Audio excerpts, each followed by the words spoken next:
Do we know anything yet? I know it took you too long to get this episode up, Chief. Besides that, Anti-Thinker. Nothing so far. Couple leads, but lots of dead ends, too. What exactly are they doing? They're trying to figure out exactly what the Lost Cross might refer to. And what are you doing? I am streaming pornography. Say what? I want to trade jobs. Why would you be doing that? I'm assuming Lieberson has people monitoring our communications. If so, I want them dwelling on the very large amount of bandwidth this is using versus the relatively small amount they're using. I can't decide if that's brilliant or stupid.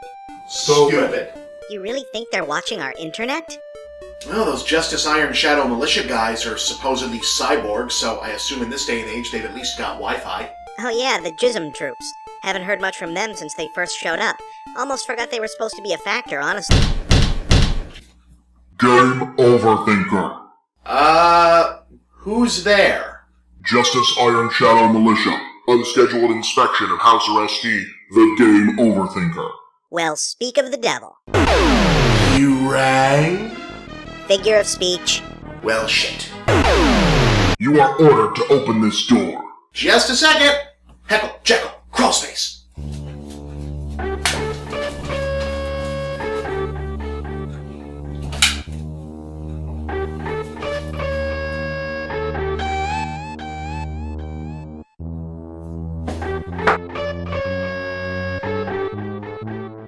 Nice hat. And sword. Sergeant Slicer. Squad Captain, Justice Iron Shadow Militia. Game OverThinker. Nintendo Fun Club. Where is the guard posted to this door? Door guy? I don't know. I guess he flaked. I mean, you know how Cobalt Core was. Affirmative.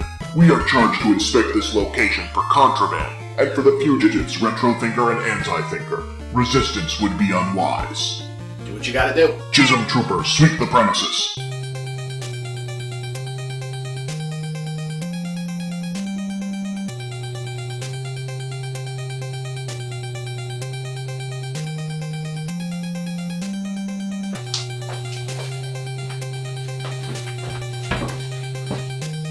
Anything I should be doing? An episode of your show. That's actually what that's what we're doing right now. Negative. This is an establishing sequence. Commence running your mouth about something related to video games immediately. You're the boss. Ivan, roll the credits.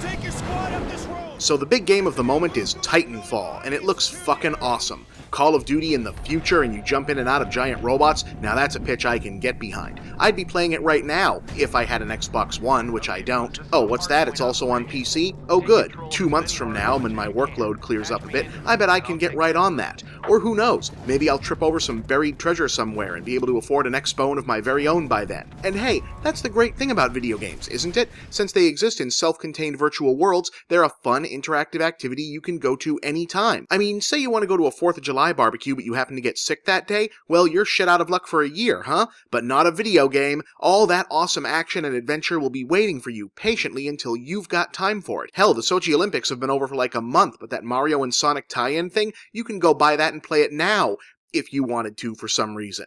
Most of the guys from the original NBA Jam, they're retired now, but so long as those cartridges or emulators last, they're forever young. Yes, video games exist in that magical place where entropy and atrophy have been rendered non-factors. To paraphrase a great man, no matter how old I get, they always stay the same age. Link will always be brave, Sonic will always be fast, the robot masters will always be waiting on the other side of that door, the president will always be kidnapped by ninjas, and you'll always be a bad enough dude to rescue the president. Oceans will rise, mountains will crumble, nations and cultures and peoples will pass in and out of existence. I'll get old, and one day, barring science getting off its ass on that whole brain into robot body thing, I'll die. But for now, whenever I turn on the NES and boot up Super Mario Bros. 3, everything is just as I left it. Mario forever heroic, ready for his adventure. Peach forever beautiful, waiting at the end. Bowser forever evil, standing in the way. This, above all else, has been the great secret truth of video games since they were first willed into existence. They are, to the degree that anything can be, eternal, everlasting.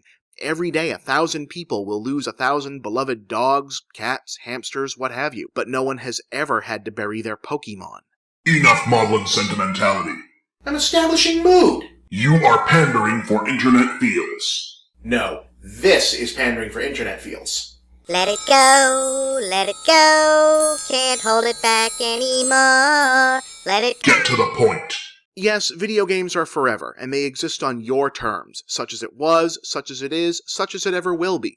Except Titanfall, which is really only going to be good to me, and I'm guessing a whole lot of other people, for another couple months. After which, we don't really need to bother, do we? Because Titanfall, along with its stellar visuals, innovative aesthetic, and fresh multi-tiered shooter and combat gameplay, features online multiplayer mode, and nothing else. There is no single-player version of this game. Now, I've said in the past that as far as I was concerned, if a game's single-player mode sucked, then the game sucked, or at least could only fairly be called half of a good game, if that. The obvious exception, of course, being games that can only function as multiplayer at a basic foundational level. For example, Momorpagas, since the whole point of those is the organic world-building done by the other players. But Titanfall isn't a Momorpaga, it's a shooter. It's got a story, it's got a world. Shooters have stories in single-player campaigns like 99% of the time, otherwise, hell, its maps are even crawling with NPCs you can frag for extras. Granted, it's an open secret that the big-money FPS games like Halo and Call of Duty are made for their multiplayer modes primarily, with the campaign as a much lower development priority, but they still bother to make them. But hey, maybe I'm just old-fashioned. To my way of thinking, if I'm going to spend millions of dollars to make a video game, there's no way I'm going to just leave an entire massive block of potential buyers with no reason to give me their time, attention, and hopefully their money. Hey, speaking of my time and money, this apartment is not that big, Sarge. You about finished? Jism troops report. Roger, roger. Everything seems to be in order here, sir. Move out.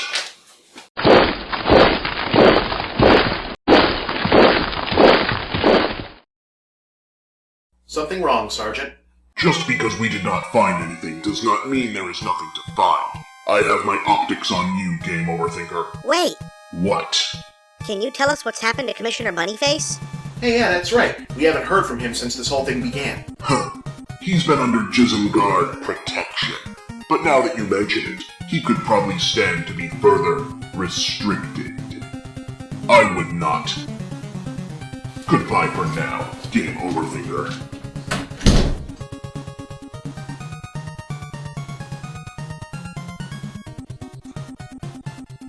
We should rescue the rabbit. No, we shouldn't. They got way too much firepower for us to go through right now. He wouldn't want us to take that risk. Overthinker! Keep looking for the cross. But sir! Keep looking for the cross. Look, if we don't figure this out, we're not saving anybody. Ivan, what was I talking about? You were trolling the internet about Titanfall. Oh yeah.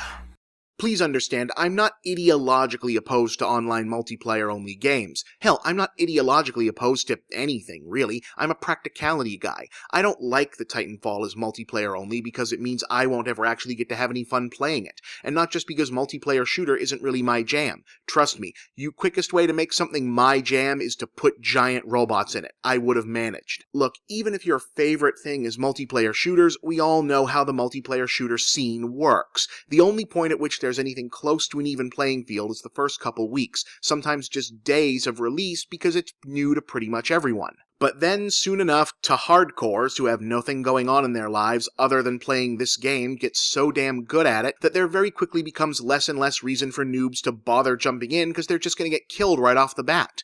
Which is why, incidentally, we have single-player campaign modes in the first place. That's training. That's how the game teaches you to get good at it. Now, I'm not saying that the guys behind Titanfall shouldn't have stuck to their guns and made the multiplayer-only game they wanted to make. I mean, I'm disappointed because, as I just outlined, by the time I can justify the purchase or just straight up afford an Xbox One, it's likely that the only people still playing Titanfall will be the early adopter hardcores who are so damn good at it that any kind of gradual entry point is non-existent. I just think it's worth considering what this kind of decision-making in game design means about where we're at in this medium.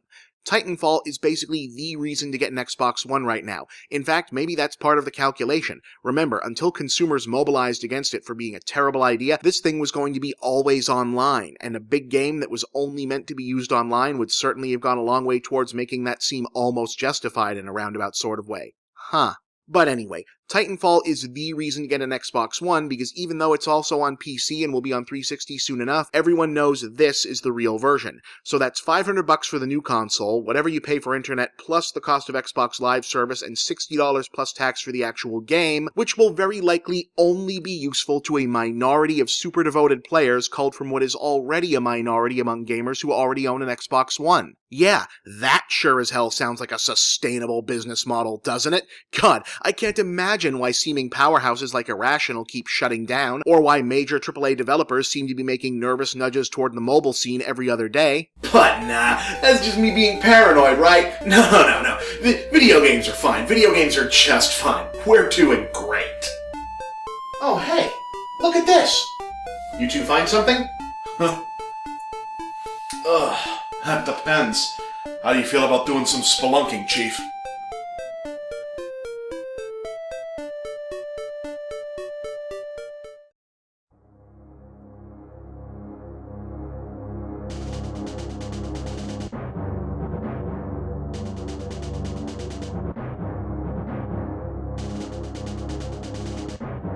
We found nothing out of the ordinary, sir, but the OverThinker is definitely up to something.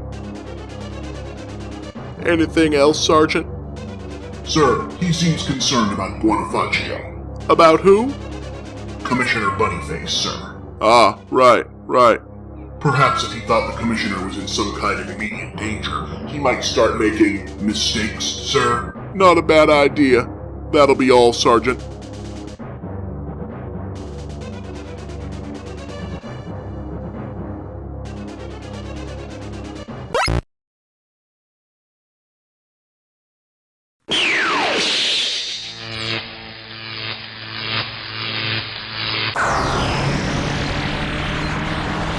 Forces of darkness, empower me. Take me back to my virtual reality. Hail, OverThinker, master of all he surveys. Your report, minion. The OverThinker has been brought to heel, my master. You need only say the word and we can eliminate him and all he stands for with ease. Not yet. But why, master? The OverThinker must be allowed to believe his leash exceeds my vision. If he is going to find the ultimate weapon for us. As you command, OverThinker.